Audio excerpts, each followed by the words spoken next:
안녕하세요. 배신의 장미입니다. 오늘의 사연 시작하겠습니다. 곧 있으면 설날이 다가오죠. 오늘 딸아이가 제게 묻더군요. 우리 이번에도 제주도로 여행 가는 거냐고요. 이번엔 좀 좋은 호텔에 묵었으면 좋겠다고 하는데 그 모습에 웃음이 나면서도 설날인데 여느 사람들처럼 식구들 모여 음식하고 그 음식 나눠 먹고 그간 어떻게 지냈는지 안부 전하는 그런 자리를 경험시켜주지 못하는 것에 대해 안쓰러운 마음이 밀려오더군요. 저는 친정이 없습니다. 부모님 다 돌아가셨고 하나밖에 없는 언니는 지금 한국에 살고 있질 않아요. 1년에 한 번씩은 꼭 가겠다. 아니면 언니가 1년에 한 번씩은 꼭 저를 보러 한국에 나오겠다 했는데 그게 쉬운 일은 아니더라고요. 이번 연도에 무슨 일이 있어도 언니한테 가볼 생각이긴 한데 시댁은 같은 하늘 아래에 있는데도 10년째 연락을 끊고 그리 살고 있습니다. 아직 그 동네에 살고 있는 건지 이사를 간 건지 그것조차 모르고 살아가고 있는데 문득 올해는 왜 그들이 생각이 나는 건지 모르겠어요. 감정의 소용돌이가 희석이 되어 그런지 아니면 커가는 딸에게 미안한 마음이 드는 건지 아니면 남편에게 미안한 건지 잘은 모르겠지만 어찌 되었든 그들을 다시 만날 일은 없을 것 같긴 하지만 사람 살면서 이런 일을 겪은 사람들도 있구나 하고 살짝 말씀드리려 이렇게 글을 보내봅니다. 지금의 남편과 저는 재혼이었습니다.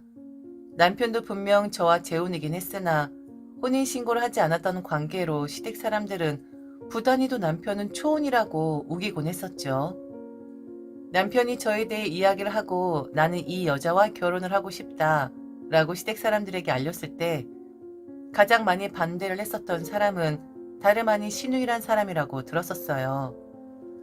듣기만 했지 설마 사람 면전에 대놓고 싸움 분위기 만들까 싶었었는데 여지없이 인사를 간 날 매서운 신우이 역할을 하긴 하더군요. 신우이란 사람은 잘나도 너무 잘난 그런 사람이긴 했습니다. 남편보다 한 살 많은 사람이었는데 누나라는 포스가 있어서 그런지 남편이나 저의 또래로는 절대로 보이지 않았고 마냥 어른 같긴 하더군요. 그리고 신우에게 그런 포스를 한층 더 안겨주는 것은 시어머니란 분의 역할도 톡톡히 했었고요. 맞장구 수준이 아니라 온몸을 흔들며 고개를 끄덕이며 박수를 치며 신우의 말에 호응을 하는데 순간 알겠더군요. 나는 이 집안에 시집을 오게 되면 지난번 시부모님들보다 더 호된 시집살이를 당할 수도 있겠구나. 그런데 제가 왜 남편과 결혼을 했는지 궁금하시겠죠? 지독한 시집살이 예약 끝났는데도 왜 그런 집안의 며느리가 되려고 하는 건지 궁금하실 거예요. 저의 결혼 실패의 가장 큰 원인은 바로 전 시부모님들 때문이긴 했는데 시집살이 뭐 이런 것이 아니라 특정한 종교 강요를 하셔서 결국 저는 이혼을 선택했던 거였습니다. 종교라는 것이 그렇습니다. 지금 제 이야기를 들으시는 분들 중에도 다양한 종교를 가지고 계실 거예요. 그런데 전 시부모님들은 특별해도 너무 특별한 종교를 가지고 계셨고 제 입장에서 그 종교는 제 삶을 좀먹었고 저란 사람을 피폐하게 만드는 저란 사람을 아예 없애버리는 그런 종교였기에 참을 수 없어 이혼을 선택했던 거였답니다. 종교의 강요, 이거 안 당해본 사람들은 그 고통이 얼마나 큰지 감당할 수 없을 만큼 얼마나 큰 시련과 아픔을 주는지 알지 못할 겁니다. 정신적으로 엄청 타격이 오거든요. 시집살이 해도 좋다. 시어머니 시누이가 나란 며느리를 못 잡아먹어 안달해도 괜찮다. 그런데 혹시 시어머니 시누이 종교가 있느냐 했을 때 무교라는 말에 한시름 놓았고 저는 결혼을 감행했던 거였습니다. 그깟 시집살이 정도 웃으면서 할 수 있을 거라 생각했어요. 그리고 이런 말 하면 좀 그렇긴 하지만 적당한 시집살이란 것이 평범한 사람들의 삶이라고 여겼었고 사실 첫 번째 결혼 생활할 때 그런 사람들이 부럽기까지 했었습니다. 그러니 시집살이 예약되었다고 해서 결혼하지 말아야지 라는 생각할 필요 없었고 제게는 시집살이라는 것은 어쩌면 평범한 삶을 사는 그런 여인의 종착역이라고까지 생각을 했었으니 오히려 반갑기까지 했었죠. 무슨 말인지 여러분들이 알아들으실지 좀 걱정이 되긴 하지만 특별하고 특이한 결혼 생활을 했었던 저란 사람은 시집살이 올 테면 와봐라. 기다렸다. 나도 이제는 평범한 여인으로 살 수 있게 되었다 하면서 오히려 반가워 했었다라는 것은 진심으로 드리는 말이긴 합니다. 결혼 생활 3년 정도 했다고? 이혼한 지 2년 됐고? 그런데 이혼한 지 2년 만에 다른 남자 만나 다시 결혼하려고 하는 건 좀 성급한 거 아닌가? 아직 상처가 치료가 되지 않았을 텐데도? 누나, 그게 무슨 말이야? 사람 앞에 놓고 너무 예의 없는 거 아니야? 그렇잖아. 2년 만에 남자 만나 결혼한다는 게 나는 좀 그래서 그래. 나 같으면 남자라면 학을 뗄 것 같은데? 그리고 저기요. 딱 보면 알겠지만 나도 그렇고 우리 엄마도 그렇고 만만한 사람들이 아니에요. 동생한테 넌지시 들은 말로는 시집살이가 대단했었다고 들었는데 또 그런데도 결혼을 하고 싶어요? 아, 누나 좀 그만해. 왜 그런 소리를 하는 거야? 마음을 보고 싶어서 그러는 거야. 나는 징징대는 꼴 보고 싶지 않아요. 자신이 선택을 했으면 그 선택에 책임을 지는 것을 좋아하지. 성급하게 결론 짓고 다시 또 실패하는 인간들? 그런 인간들이 세상에서 가장 멍청한 인간들이라고 생각을 하거든. 그리고 내 동생은 법적으로는 총각이에요. 그건 알죠? 초혼이나 다름없다라는 거예요. 우스갯소리로 그냥 결혼식만 한 사람이라고. 다음번에 제대로 결혼식하려고 예행 연습한 그런 애라고요. 이혼이 재혼이 죄인은 아니었지만 그래도 죄인이 되긴 하더군요.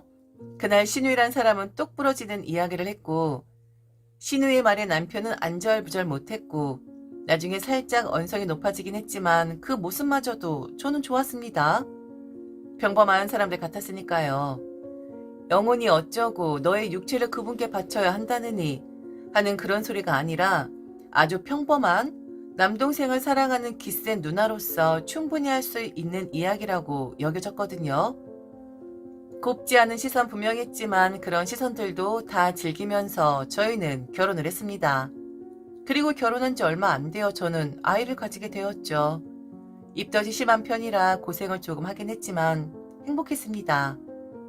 그리고 아이를 만날 날을 기다리면서 저나 남편 행복하게 준비를 하는 중이었는데 어느 날 퇴근을 한 남편의 얼굴에 수심이 가득한 겁니다.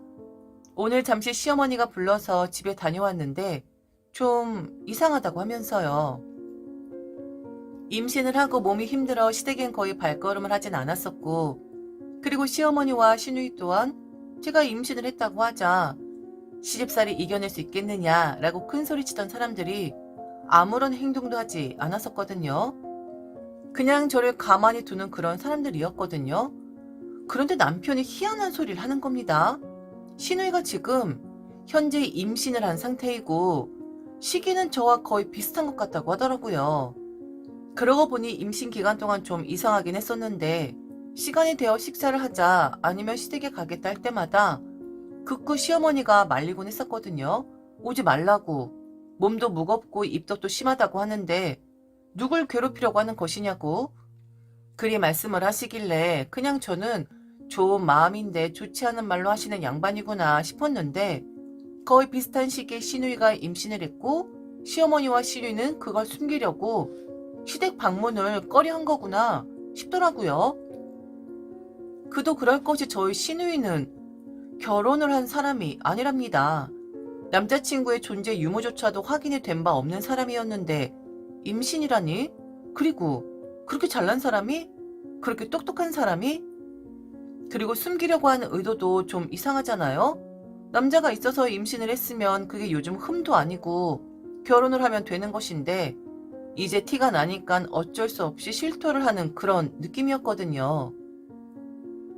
아무래도 누나가 실수를 하는 것 같아. 엄마 말을 들어보면 뭐 대단한 남자라고만 하는데 좀 이상하거든? 엄마도 지금까지 얼굴 딱 한 번 봤다고 하더라고.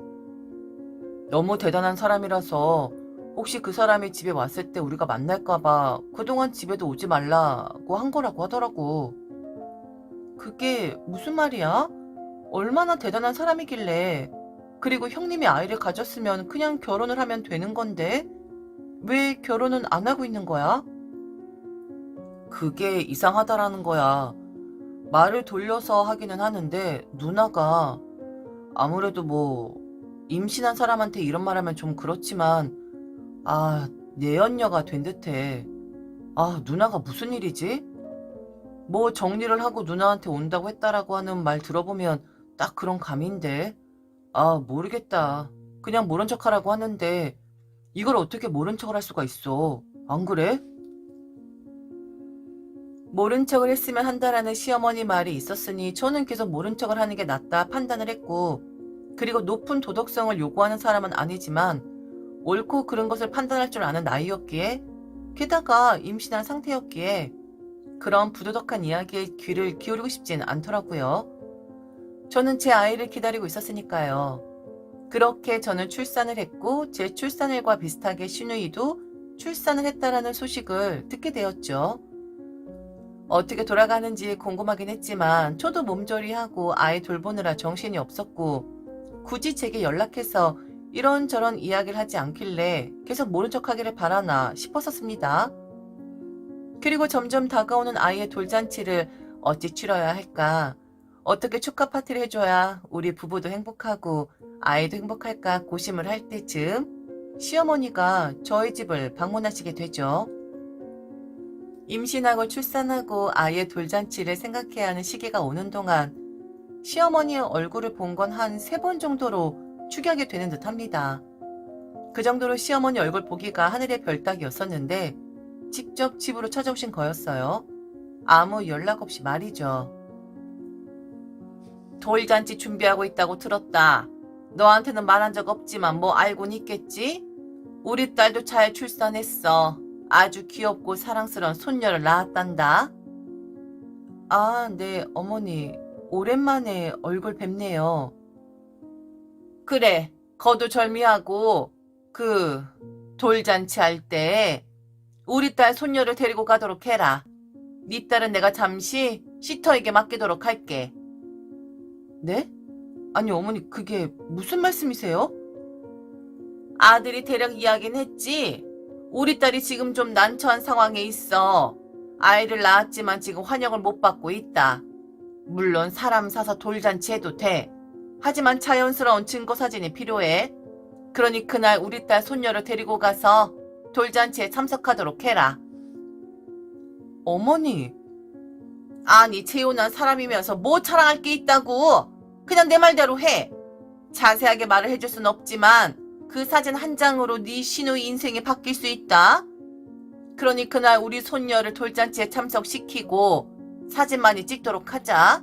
최대한 자연스럽게, 최대한 우리는 지금 행복하다고.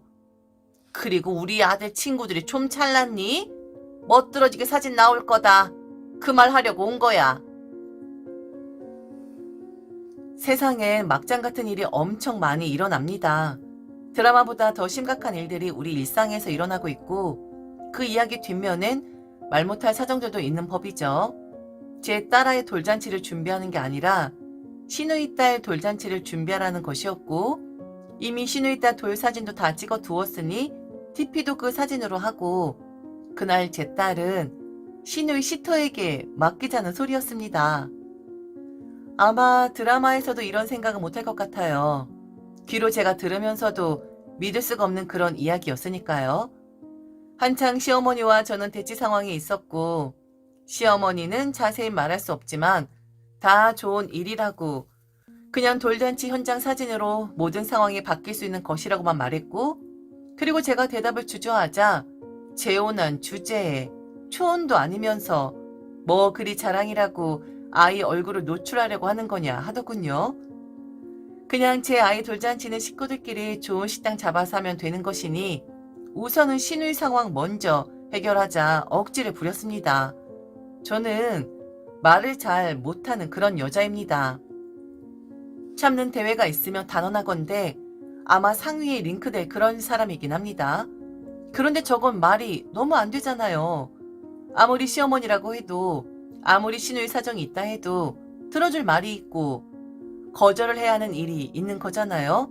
저도 모르게 제 입에서 흘러나왔습니다. 상간년, 무슨 자랑이라고요? 남의 남편한테 들러붙어서 낳은 아이? 그게 뭐 자랑이라고. 새치기까지 하면서 내 자식 내팽개치면서 그 자식 돌잔치를 해줍니까? 그냥 사람 사서 하세요. 오늘 말씀은 안 들은 걸로 하겠습니다.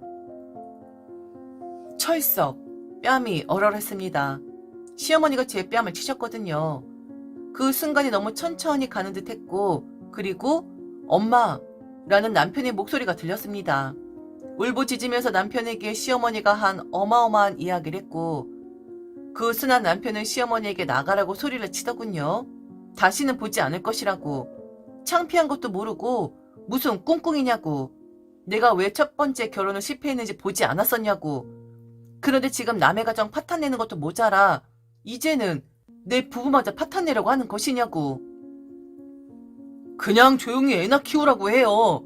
아직까지 아무것도 해결 안 된 거면 누나가 당한 거라고요. 그런데 그거 알아요? 누나가 가장 죄인이에요. 누나라고 부르고 싶지 않을 정도로 창피하고 부끄러운데 지금 여기 와서 뭐 하는 짓입니까? 어머니마저 얼굴에 철판 깔면 어쩌라는 겁니까? 저 일 이후 저희 부부는 시댁과 인연을 끊었습니다. 상간녀 소송에 그리고 친자 소송까지 결국 시누이는 모든 걸 다 잃은 걸로 알고 있어요. 그 잘난 직장까지요. 일반화하는 건 아니지만 똑똑하고 잘난 사람들은 한번 뭔가를 저지르면 걷잡을 수 없을 정도로 어마어마한 일을 벌이더라고요. 우리가 상상할 수 없는 그런 일을 저지르면서 어떻게든 머리를 굴리며 이득을 취하려고 얻으려고 노력을 하는데 보통 평범한 사람들은 도저히 상상할 수 없는 그런 일들이 일어나곤 한답니다. 제가 직접 경험을 했거든요. 그들이 어찌 사는지 모릅니다. 그런데 가끔 생각이 나곤 합니다. 설이 다가올 때, 아침 막장 드라마를 볼 때, 그리고 누군가의 불륜 소식이 들려올 때 말이죠. 어떻게 정리를 해야 할지 모르지만 바람피지 마세요. 그리고 남의 가정 파탄내는 일 하지 마세요. 결국엔 내가 망하는 지름길이고 더 나아가선 가족도 흩어지게끔 만드는 그런 최악의 결말을 내고 말거든요. 지금까지 들어주셔서 진심으로 감사합니다. 이상 대신의 장미였습니다.